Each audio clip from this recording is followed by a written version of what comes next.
agreement, and our confidence is significantly increasing that we will have a second and very strong offshore wind event impact Northern California Saturday night, Sunday into Monday, and Southern California starting on Sunday and lasting into Monday. The National Weather Service, and I'll just read you a quote from one of their forecast discussions. They state that confidence is high that the strongest offshore wind event yet this season will take aim at a broad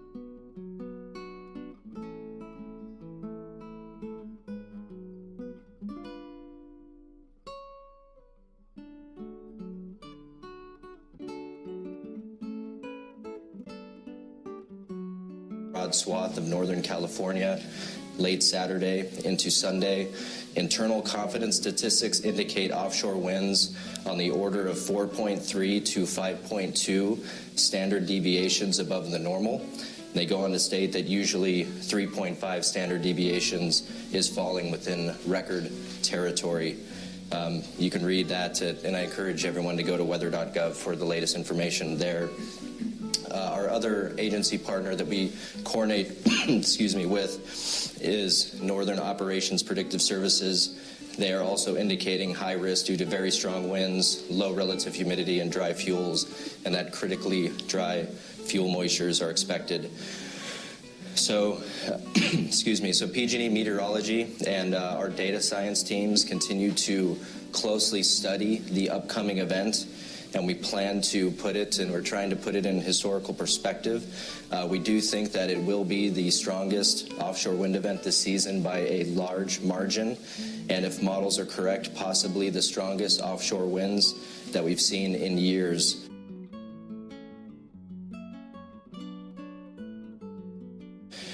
One of the gradients and metrics that we track for storm events is what we call pressure gradients, and so this is the difference in pressure between two surface stations. One of the main ones we track for northerly winds is the difference in Redding and Sacramento. The bigger the pressure gradient usually correlates with more outage activity on our system. Right now, some forecast models are indicating a peak Redding to Sacramento pressure gradient above 10 millibars. And we've calculated that if a 10.6 millibar pressure gradient was achieved, that would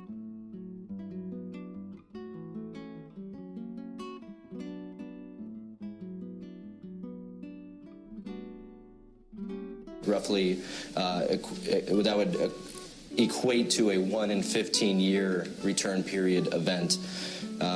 Right now, we are forecasting widespread wind gusts with this event, 40 to 60 miles per hour in general over most of the elevated terrain of Northern California, with peak gusts in isolated locations 70 to 80 miles per hour. Some locations may gust higher.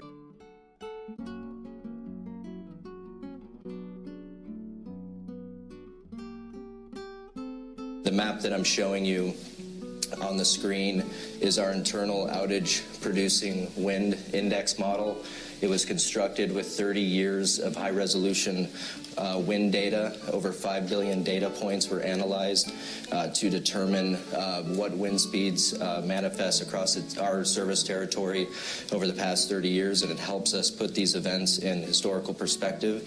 And essentially what you're seeing on the map is that there is high likelihood of damage that will occur with this system.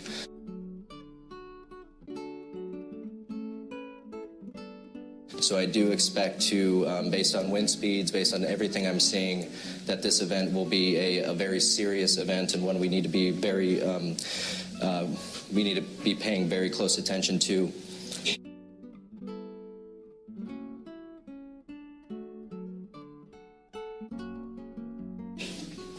This is on the heels of this storm event that we just went through. So surface fuels, fuel moistures will be much drier than what we saw in this event. And so that's another element we have to consider.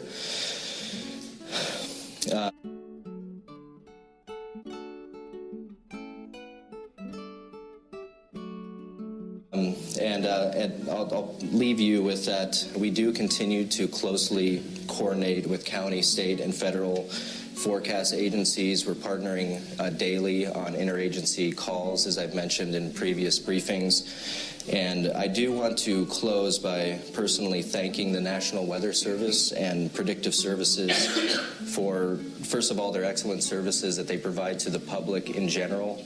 And I do encourage everyone to, if you haven't, take advantage of those weather forecasts. They're all publicly available, and you'll see that they're very aligned with our thinking in PG&E meteorology.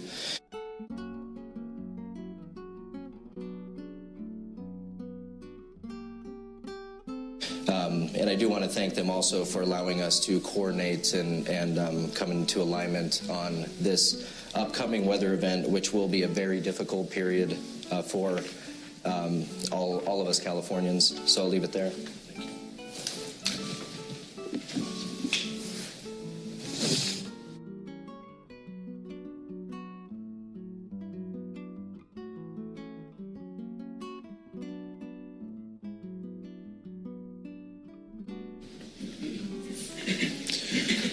So given that weather outlook, we're at elevated potential for PSPS in 8 of the 9 zones in our service territory. That doesn't mean that the entirety of each of those zones will be without power, but we are preparing, and we're preparing with our communities and state agencies for a large-scale shutoff that has a potential to be on the same order as the one on October 9th, but of a longer duration.